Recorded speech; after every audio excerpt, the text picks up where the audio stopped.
C'est pas grave.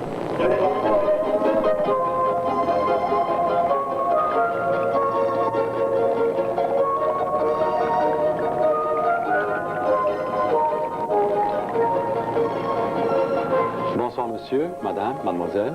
Bonsoir adolescents, adolescentes et bienvenue à cette émission où encore on va traiter d'extraterrestres. Vous avez vu le titre « Accueillir les extraterrestres ».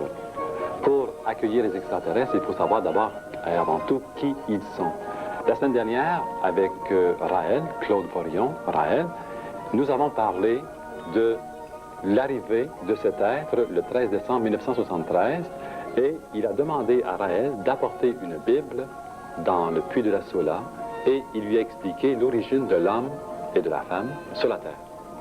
Alors, je vais demander à Raël maintenant de poursuivre ce récit si intéressant et comme je le disais la semaine dernière, eh bien, ce sont des révélations fantastiques, non seulement pour Raël, non seulement pour les membres du mouvement raélien, mais pour l'humanité tout entière. Alors, Raël, bonsoir. Bonsoir. Et nous étions rendus à la fabrication de l'homme en laboratoire par des êtres qui viennent d'ailleurs.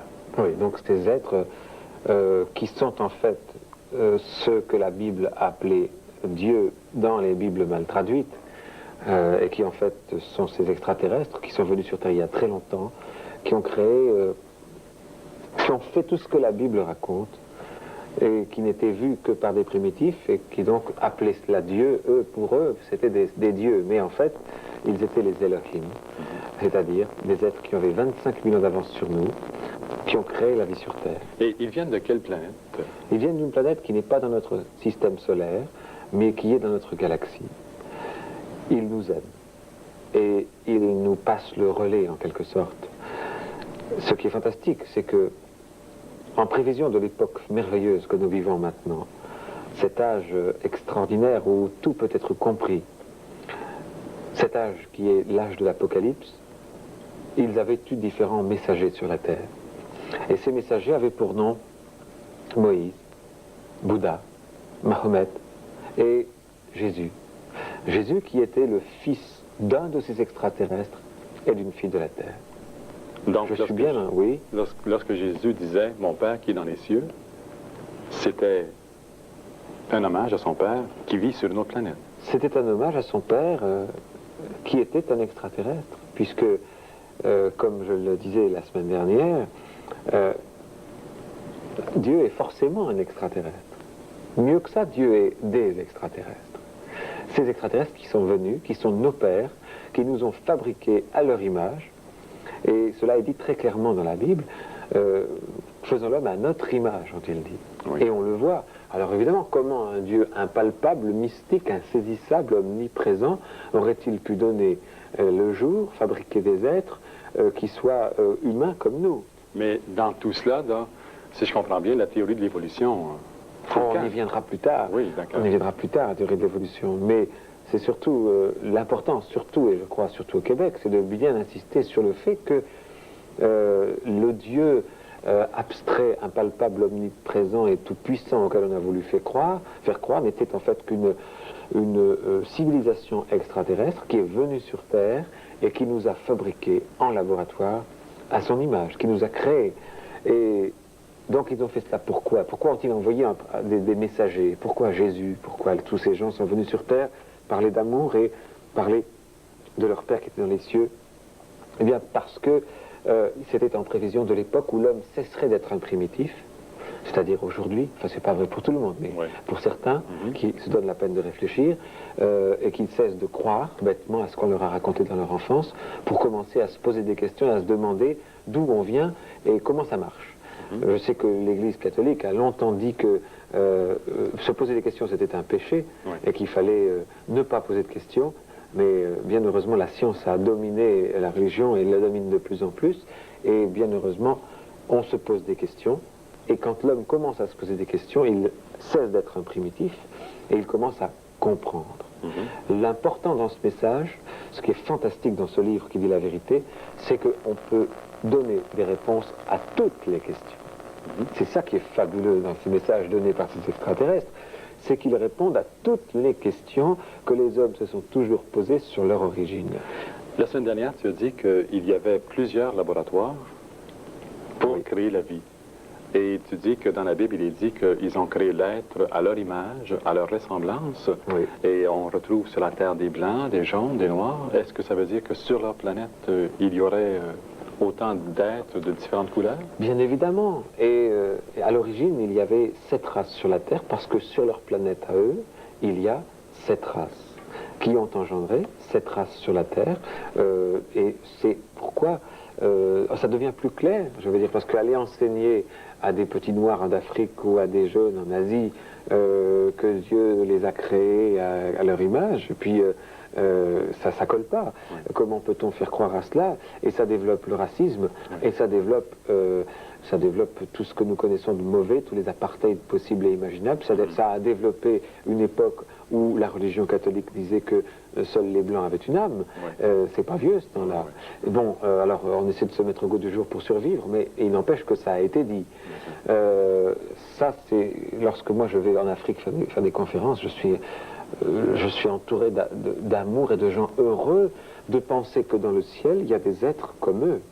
Ça m'amène à te poser la question. Tu dis que tu fais des conférences après cette rencontre de 6 jours avec un extraterrestre. Mais avant Jean-Denis, je m'excuse de t'interrompre, je n'ai pas terminé sur l'époque que nous vivons, qui est une époque où on peut comprendre.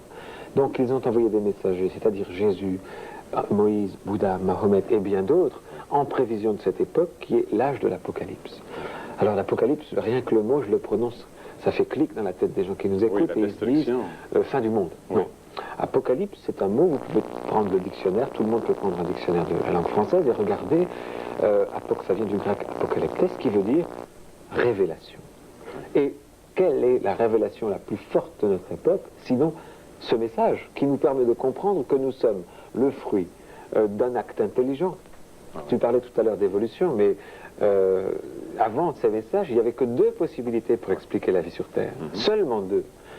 Ou bien un Dieu surnaturel qui aurait par un acte incompréhensible et mystérieux engendré la vie. Et que plusieurs remettent en question maintenant, de plus en plus. Oui, mais qui n'a aucun sens. Oui. Ou bien l'évolution qui dit qu'à partir d'éléments dans une goutte d'eau avec un certain rayonnement, ça aurait abouti au cerveau d'Einstein.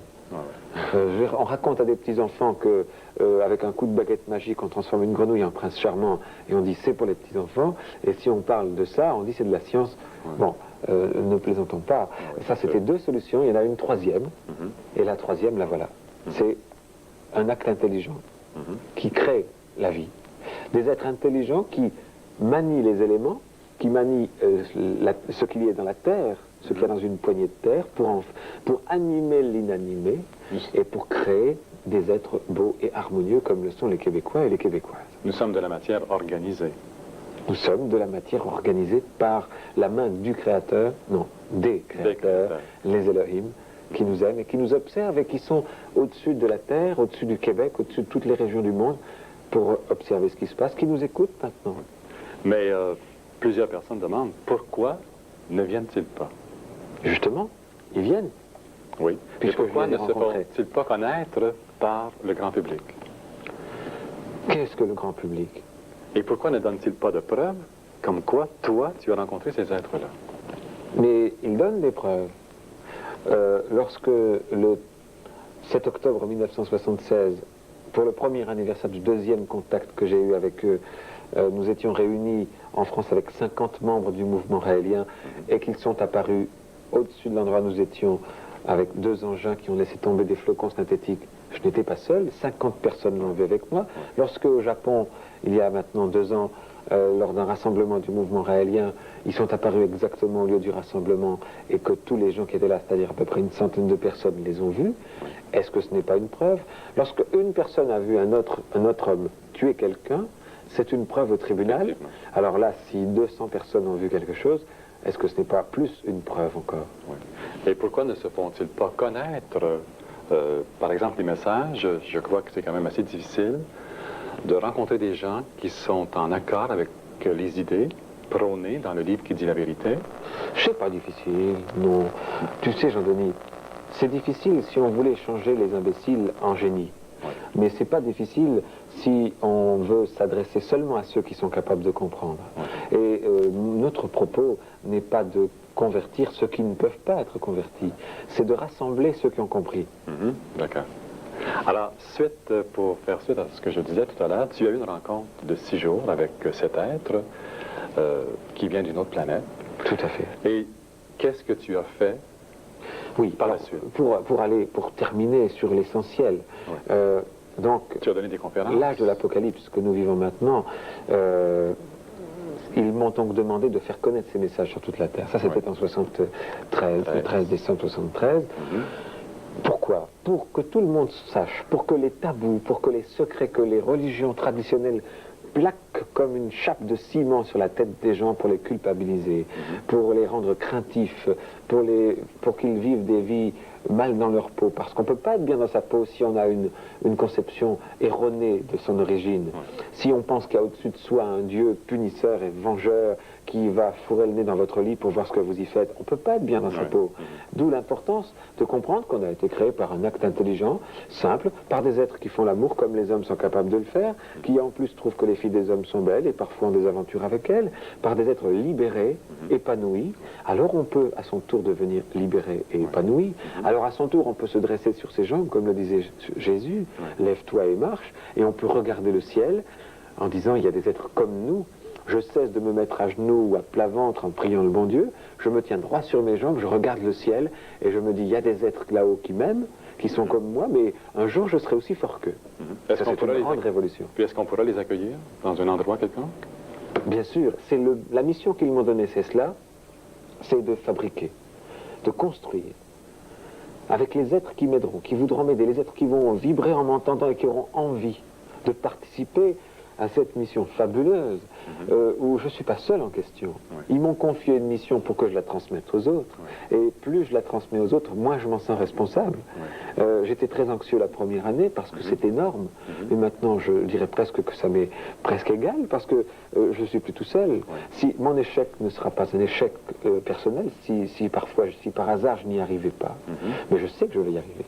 Parce que tu es là, parce que il y a 7000 personnes sur Terre maintenant dans notre organisation qui luttent pour trouver les moyens de fabriquer cette grande maison qui sera cette ambassade où nous allons les accueillir et où tous les médias, les télévisions, les radios, les gouvernants de la planète vont les accueillir.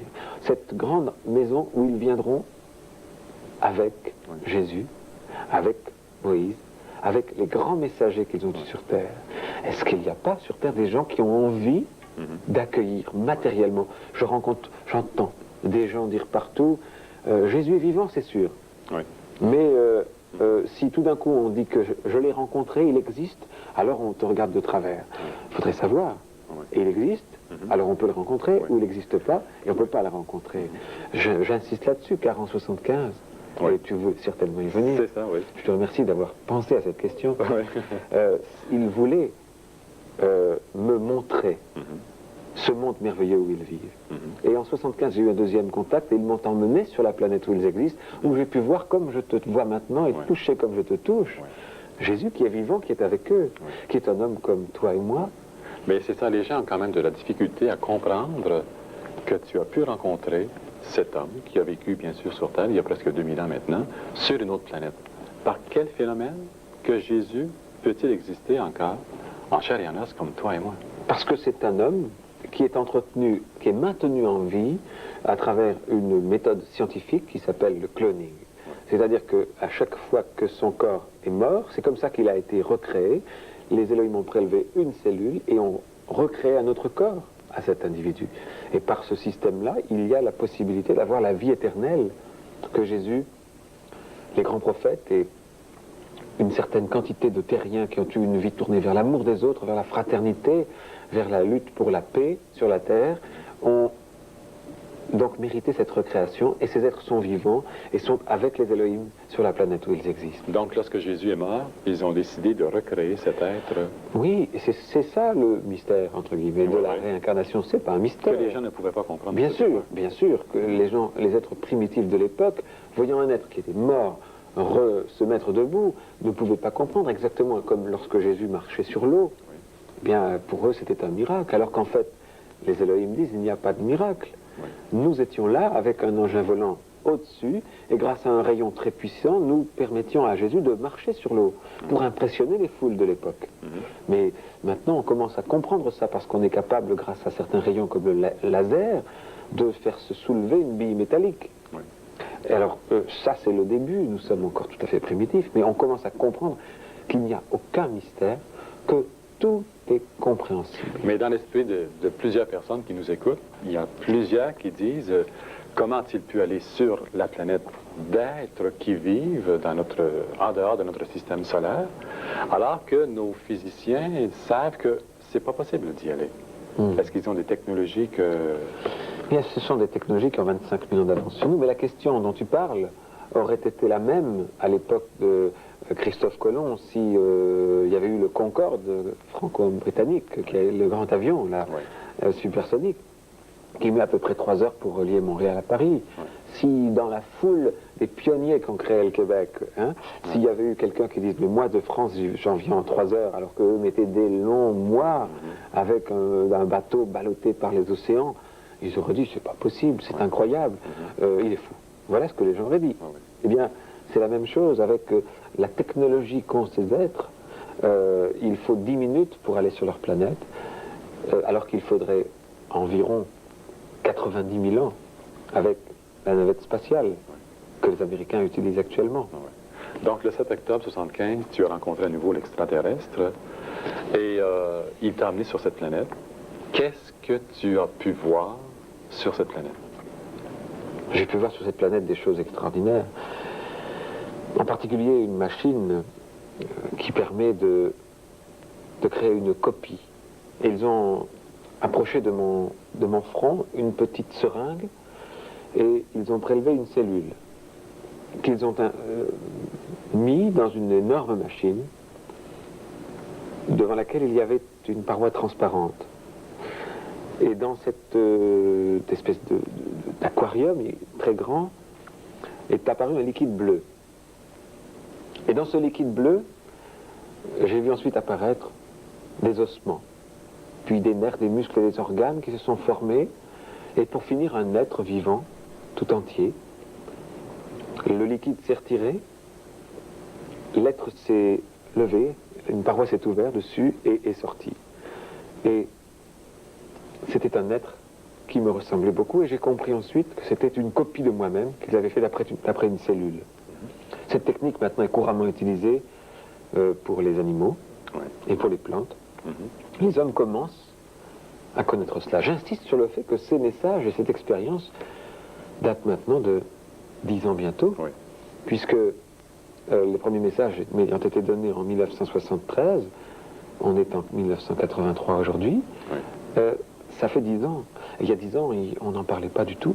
Maintenant, les enfants qui nous écoutent se rendent compte que cela, pour eux c'est normal, on en parle à l'école, on en parle à la télévision, mais les seules personnes qui ont des problèmes à appréhender, à comprendre tout cela, c'est des gens qui ont eu une éducation plus ancienne. Mais ils ont créé un autre toi-même. Oui. Alors qu'est-ce qu'ils ont fait de cette copie? Cet être, c'était juste pour me montrer les capacités, les possibilités de création de la vie, de recréation, de duplication de la vie à partir d'une cellule. Ils l'ont détruit ensuite, parce qu'il ne peut y avoir qu'un être du même modèle en même temps. Est-ce qu'ils auraient pu envoyer la copie à ta place?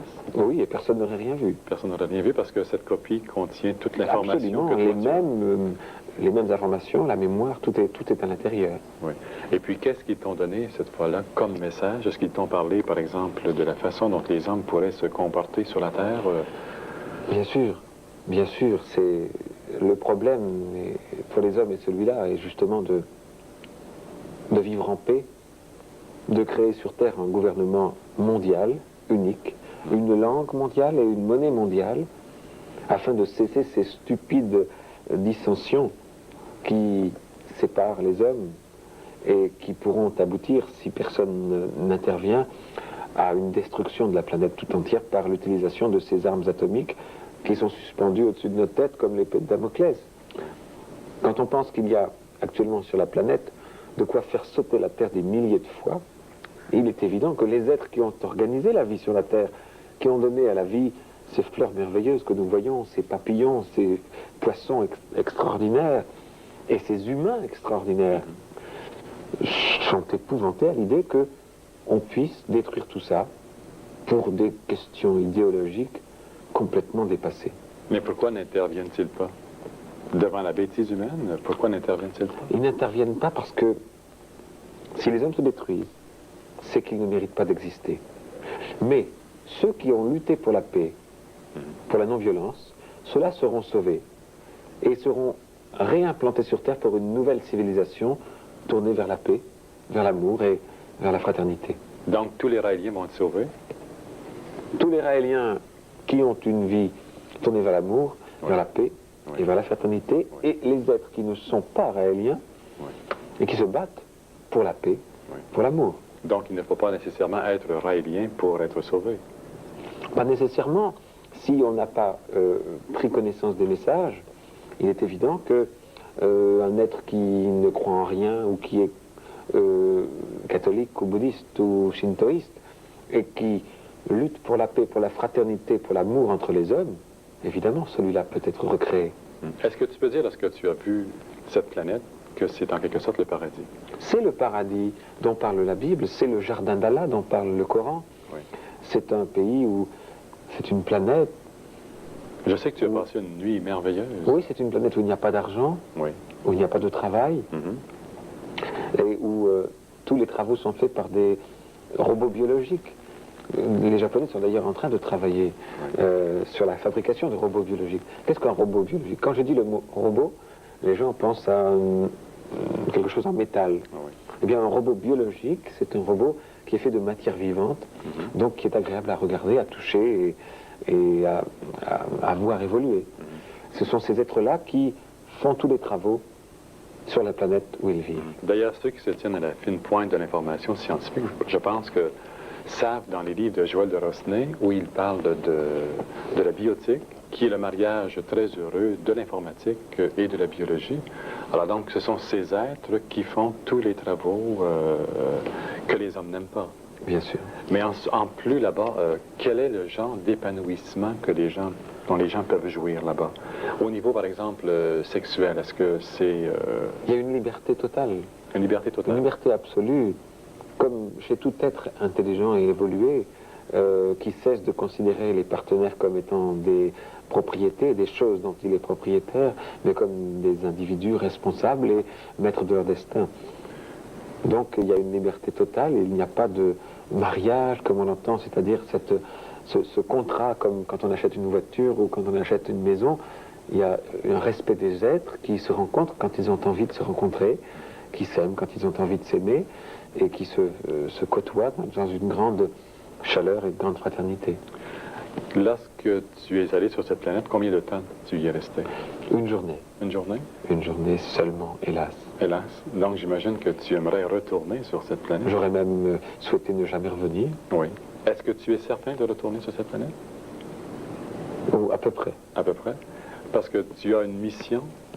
Oui, cette mission que je suis en train d'accomplir, qui est d'expliquer aux gens, d'expliquer à tout le monde, de passer partout sur la Terre. Là, je viens d'arriver du Japon, de Corée, de Chine, où les livres sont traduits.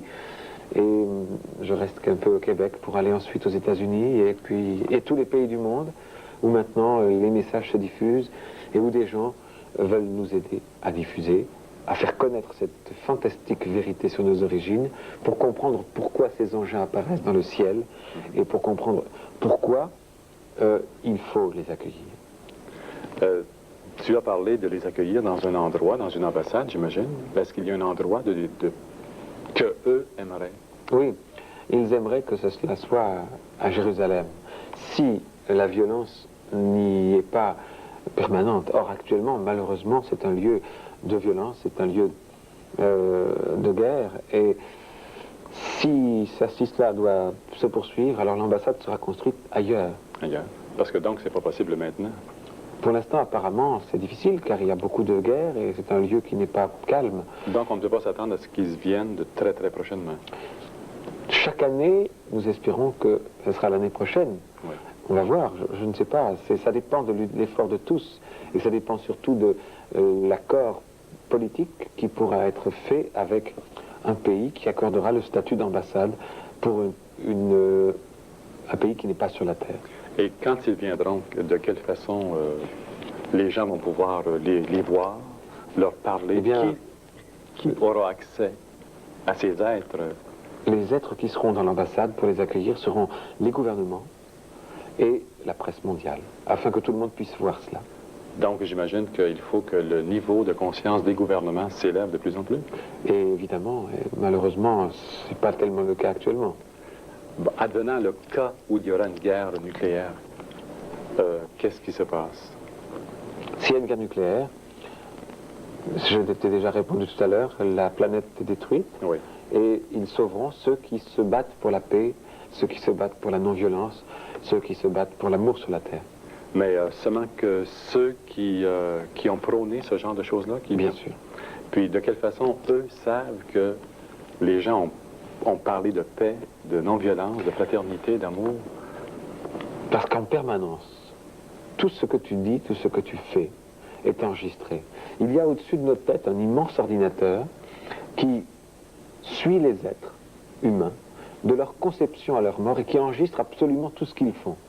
Et lorsqu'un être humain meurt, eh bien, il y a un bilan qui est effectué. Ce que les primitifs avaient décrit comme étant le jugement dernier, en quelque sorte, et seuls les êtres qui ont un bilan positif, qui ont été bons et généreux toute leur vie, pas seulement le dimanche à la sortie de la messe en donnant 10 francs à un pauvre ou 2 $, mais qui ont eu toute leur vie accès vers la paix, vers la non-violence, vers l'amour des autres.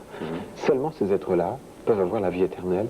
Il y en avait en 1975 8400 sur la planète des Elohim, donc qui ont été recréés après leur mort. 8400 sur des milliards d'humains qui ont existé depuis la création. C'est très très peu. Oui. Cela a été dit déjà, il y aura beaucoup d'appelés et peu d'élus. Oui. C'est une réalité qu'on peut voir tous les jours. Les gens s'occupent de leur petite famille, de leur petit intérieur, de leur confort, de leur nouvelle voiture, et se rendent pas compte qu'il faut se préoccuper de la planète sur laquelle on vit. Ils sont combien de personnes, eux, sur leur planète? Sur la planète des Elohim, il y a environ 7 milliards d'êtres. Et sur la planète des éternels, puisqu'il y a 2 planètes, ils sont environ 700 Elohim. Toi, tu es allé sur la planète des éternels. Exactement. Tu n'as pas visité la planète des Elohim. Non. Non. Est-ce qu'ils ont créé de la vie sur d'autres planètes? Ils ont fait d'autres expériences, effectivement. Mais l'important, c'est de bien comprendre que notre création à nous, et j'insiste sur... Si les gens qui s'intéressent, bien sûr, à la description de cette planète peuvent regarder, peuvent lire le livre, le 2e livre, qui s'appelle « Les extraterrestres m'ont emmené sur leur planète », qui complète donc ce premier livre, qui est le livre qui dit la vérité. Ils peuvent regarder, le lire, mais les éléments philosophiques sont nettement plus importants que la curiosité. Évidemment, c'est sûr que rencontrer Jésus et Moïse et Bouddha vivants sur une autre planète et qui attendent le moment où ils reviendront, comme toutes les religions l'ont dit, c'est beau, c'est fort, c'est intéressant. Mais le plus intéressant, c'est ceux qui ont envoyé ces messagers. Et ce n'est pas les messagers. Oui, d'accord.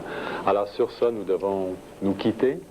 Nous allons revenir la semaine prochaine où il sera question, cette fois-là, de d'autres révélations que Ryan ne nous a pas parlé. Et il en a parlé dans son livre qui s'appelle « Accueillir les extraterrestres ». La semaine prochaine, nous en parlons. Alors, à la semaine prochaine, au revoir.